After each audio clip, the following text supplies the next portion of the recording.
अस्सलाम वालेकुम। हमारे बीच में जम्मू कश्मीर प्रदेश कांग्रेस कमेटी के सदर हामिद कर्रा साहब हैं।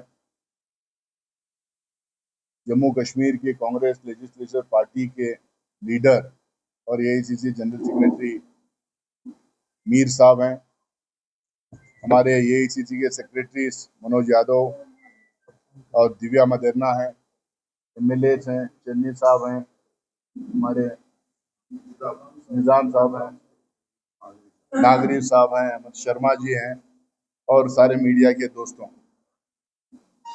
जैसा अभी कर्रा साहब ने आप लोगों को बता रहे थे, जम्मू में जिस तरह से 3 दिन का दौरा मैंने किया था और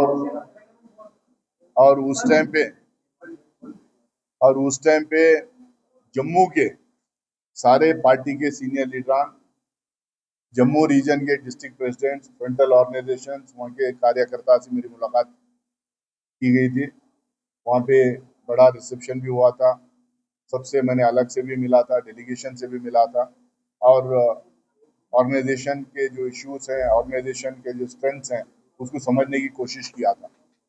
उसी पैटर्न पे कश्मीर रीजन के कांग्रेसमैन की तरफ से कल इस्तेकबालिया प्रोग्राम रखा गया था। उसके बाद में कल एक्सटेंडेड हमारी ईसी जो है, यहाँ पे सारे बॉडीज डिसॉल्व किए गए हैं, लेकिन जो सीनियर लीडरशिप है उन सबको कल बुलाया गया था। उनसे अलग से बैठ के कल गुफ्तगू की गई है, उनके सजेशंस लिए गए हैं, उनके ग्रीवेंसेस को सुना गया है, उनके बहुत सारे जो इश्यूज थे उसको भी मैंने कल यहाँ पे सुना है। और पूरी लीडरशिप कश्मीर की, कुछ जम्मू से भी कुछ लीडर्स आए थे, सारे बैठ के हम लोगों ने बातचीत की है। आज सुबह से अलग अलग डेलीगेशनों से, खासकर डिस्ट्रिक्ट प्रेसिडेंट से, फ्रंटल ऑर्गेनाइजेशन के लीडर से और जो भी मिलना चाह रहे थे उन सबको सवेरे से मिल रहा हूँ। आज दिन भर भी उनको मिलूंगा।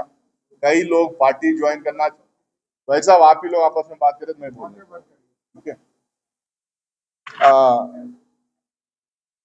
बहुत सारे लोग पार्टी ज्वाइन करना चाह रहे हैं, उन लोगों से भी बातचीत हुई है। अलग अलग पार्टी से लोग अप्रोच किए हैं, उन लोगों से बातचीत हुई है।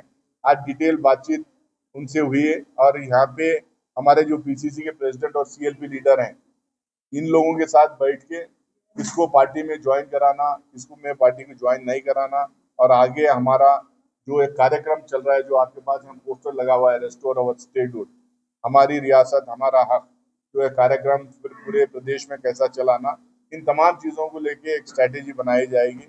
और उसके साथ में हमारी पार्टी के ऑर्गेनाइजेशन को कैसा हम मजबूत करें, कैसा खड़ा करें, कैसे जो जम्मू कश्मीर के कोने कोने में जो कांग्रेस के लोग हैं उनको दोबारा एक्टिवेट करके हम लोग एक बैनर के अंदर उनको लेके आए, और जो लोग हमें ज्वाइन करना चाह रहे हैं उनको भी ज्वाइन करा लें। और नए जो यंगस्टर्स एनएसयूआई यूथ कांग्रेस के तहत या अदरवाइज ऑल्सो जो लैटरल एंट्री होती है, उनको भी लेके कैसा हम कांग्रेस को यहाँ पे मजबूत करें, उस पर लेके बहुत गंभीर से बातचीत हुई है। बहुत अच्छे सजेशंस आए हैं, बहुत लॉजिकल बातचीत वहाँ पे हुई है। हमारे अलग सेल्स एंड डिपार्टमेंट्स को कैसा मजबूत किया जाए, हमारे सोशल मीडिया और मीडिया डिपार्टमेंट्स को कैसा मजबूत करें, इन तमाम चीज़ों को लेके बातचीत हुई।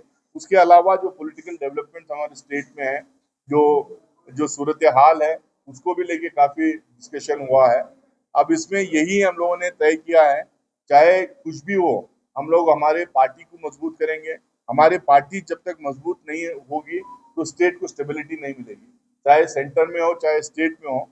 जो नेशनलिस्ट पार्टी है, जो पुरानी पार्टी है, जो नेशनल पार्टी है कांग्रेस पार्टी, तो उसको मजबूत होना जरूरी है। तो उसके लिए उस राह में हम कैसा काम करेंगे, उसको लेके काफ़ी बातचीत वगैरह हुई है हमारे बीच में। कल तक मैं यहाँ पे हूँ, फिर उसके बाद में जब डिस्ट्रिक्ट में हम लोग जाएंगे तो फिर दोबारा आऊँगा। हमारे सेक्रेटरीज भी लगे हुए हैं, पूरा काम कर रहे हैं। एमएलए के साथ बातचीत हुई है, एमएलए कैंडिडेट्स जो थे उनके साथ बातचीत हुई है। तो एक जो हमारा रोड मैप है उसको हम तैयार करके हमारी पार्टी को स्ट्रेंथन करने का काम हम लोग कर रहे हैं। तो ये आप लोग को ये समझने की ज़रूरत है कि हम लोग दो अलग अलग पॉलिटिकल पार्टीज है और हमारा अलायंस है। हर पॉलिटिकल पार्टी का अपना एक ओपिनियन, अपना एक व्यू, हर हर मुद्दे को लेके अपना एक अलग ओपिनियन होता है। अगर अलग ओपिनियन नहीं होता, अलग व्यू नहीं होता, तो हम एक ही पार्टी हो जाते। इलेक्शन कमीशन के फंक्शनिंग को, उनके प्रोसेस को लेके हमारी एक राय बनी है। हम महाराष्ट्र में, हरियाणा में, बहुत सारे स्टेट्स में इलेक्शन कमीशन के बहुत सारे जो लैप्सेस थे, उसको हम लोगों ने बहुत डीपली स्टडी किए हैं। हम लोगों ने एक एआईसीसी के लेवल पे एक कमेटी हम लोगों ने गठित की है। वो लोग बहुत डिटेल्स में जाके स्टडी कर रहे हैं।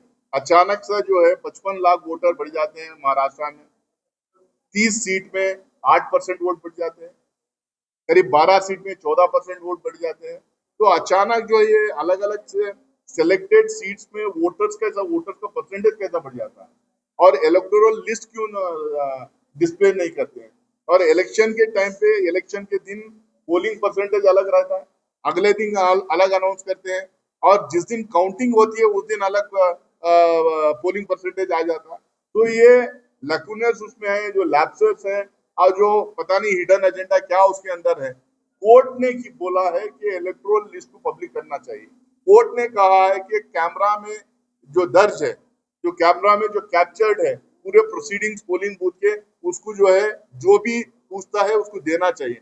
हमारे पिटिशन इलेक्शन कमीशन में फाइल किए गए हैं।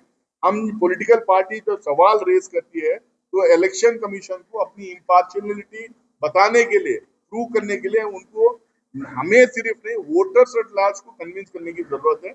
हम लोगों ने कई सवाल उठाए हैं, वो इलेक्शन कमीशन की जिम्मेदारी है कि उसको वो हमें कन्विंसिंगली आंसर करे, या नहीं तो हम लोग उसको लोगों के कोर्ट में उसको लेके जाएंगे।